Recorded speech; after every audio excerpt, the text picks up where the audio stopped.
It's a good idea every once in a while to review what got you started. Hello, I'm Eli's dad with Project Eli, where we educate, lead, and inspire. Today I'd like you to join Eli and me as we review kind of where I got started with Project Eli. However, this is, and what's prompting me to do this is the 100th video that we've produced.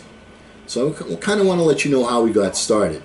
Now, I had started writing letters to Eli because of our tremendous age difference, so that he'd be able to use some of the experience and knowledge and whatever that I have later on, because when he's too young it didn't make much sense. I mean, you can't teach somebody calculus when they're 6 years old. So you have to and the fact that we have the venue known as YouTube, the venue known as video film, where people can record something and save it, was a good idea. So I started writing things. I had actually written one bit of advice. I believe it was on how to have a positive mental attitude. That was my first one. And then, now Eli was 10 years old at this time. And like all parents, we ran into some parental crisis, okay? So I was in the letter writing mode, and so I kind of want to share with you an experience that we had, and I think you'll learn quite a bit from it, because when I review it, it makes sense not only to a 10-year-old, but also to somebody that's, let's just say I'm a senior, all right? The first letter to Eli was an actual letter that I did write to Eli during one of those parental crises that we all encounter. 5 or 6 falls ago, we had to beg a parochial school in our area to accept Eli as a student. You see, his public school record made things difficult. He was a constant distraction in the public school classroom, and he almost failed the 3rd grade. Now, on a more promising note, however, he scored in the 90th percentile on the standardized achievement tests given by the state of Indiana. So it was clear that he had some smarts, all right? But it was also clear that the problem was with Eli and not with the teacher. In short, his behavior sucked. So we homeschooled him for a time, but he needed to be in a traditional school setting. School is more than just ABCs. It's getting along with the other people, of course.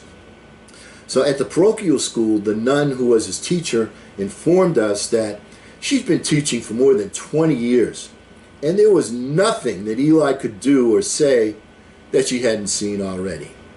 And she promised that he would make it in her classroom. They kicked him out just before the end of the calendar year and told us that he was too disruptive for the other students. My wife and I were flustered. We were angry and we were disappointed. But we still had to devise and execute a new game plan. Now, the first step was getting Eli's attitude right.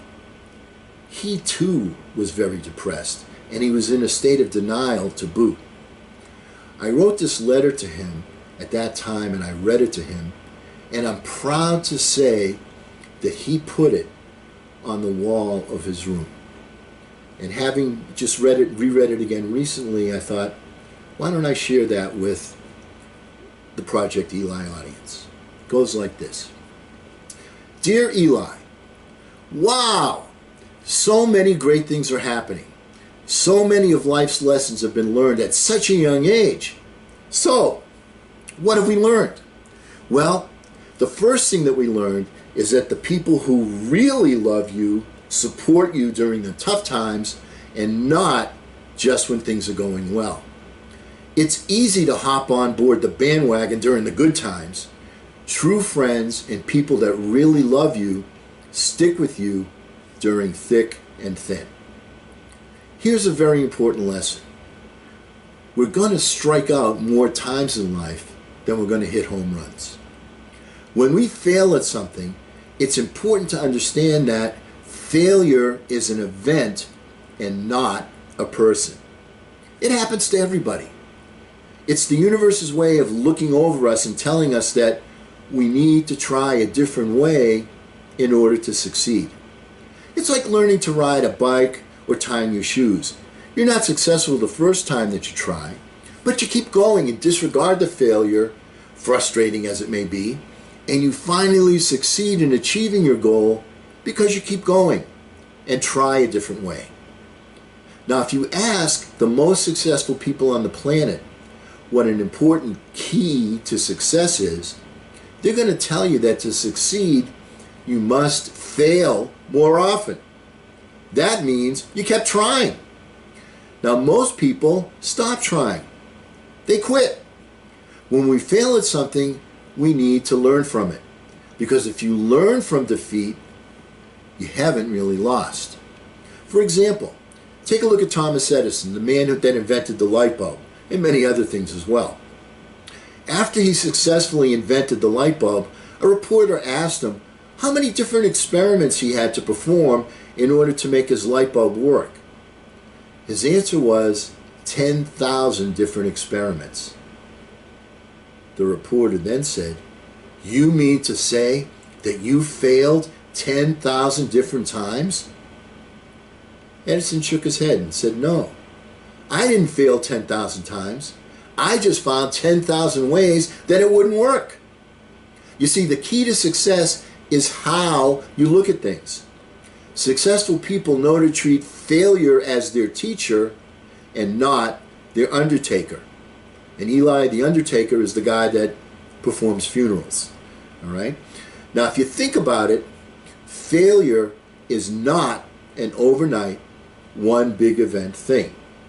It may appear that way, but it is a collection of many little things that get ignored because they seem so small. When you add all these things together, they go from being a small thing that can be corrected to a crisis where change must be made. You're forced to change. Failure is not getting enough rest. Failure is not going to sleep when you should. Failure is not waking up at the right time and being forced to rush in order to be ready for school. Failure is not paying attention in class. Failure is going to the bathroom and saying that you're sick and missing class. Failure is talking back to the teacher. Failure is not bringing all of your books home with you so that you can do your homework. Failure is creatively stalling to avoid doing your homework. Failure is not being focused on your work. Failure is putting off work that you need to do so that you can visit tomorrow I'll. That is, tomorrow I'll do it. Do it now. Failure is blaming others as the reason you couldn't get your work done. Now, these are all little things when you look at them individually. Can you see how little things add up to become a big thing? Now, success is all the little things too. Success is having self-discipline, the discipline to pay attention to small yet important details every day. Taking the time to put your socks on correctly. Success is waking up on time, with time to spare, and take a moment to give thanks and plan your day. Success is smiling and saying, "Good morning." Success is saying thank you that you have clothes to wear, food to eat, a bed to sleep in, and people that love you no matter what. Success is understanding that you can be passionate about reading, a great habit, and still have the self-discipline to put the book down when it's the right time to do so because you got to go to bed. It is also the excitement that you will have something to look forward to when you can resume your reading in the morning. Success is holding your temper and understanding that just as you have shortcomings, other people do too. It's about forgiving and forgetting too. Success is putting yourself in another person's shoes so that you can better understand their point of view when it's different from your own.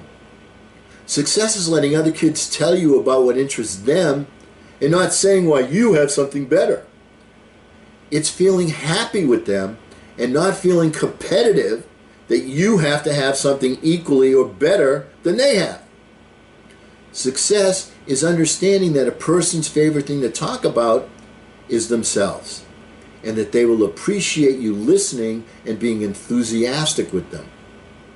Success is understanding that the most fun that you can have is doing something with someone and sharing a worthwhile experience.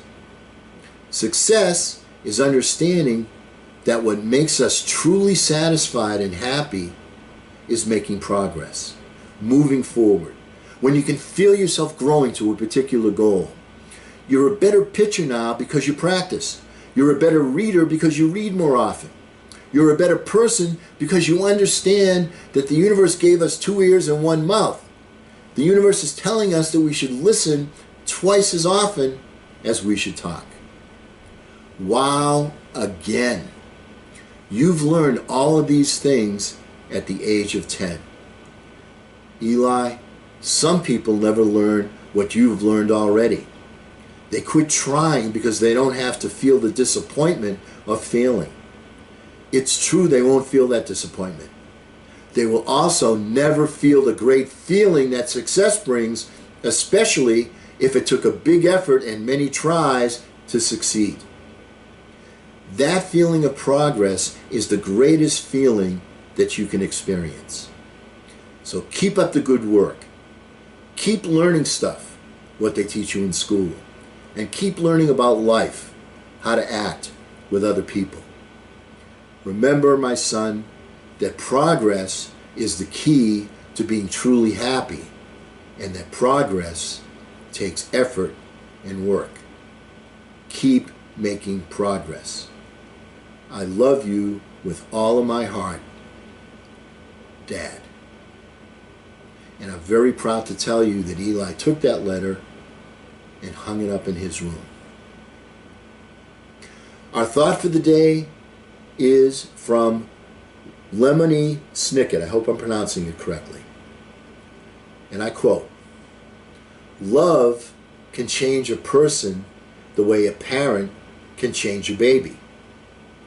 Awkwardly and often with a great deal of mess." And because we never end a meeting on a philosophical note, let's get out there and charge! I'm Eli's dad.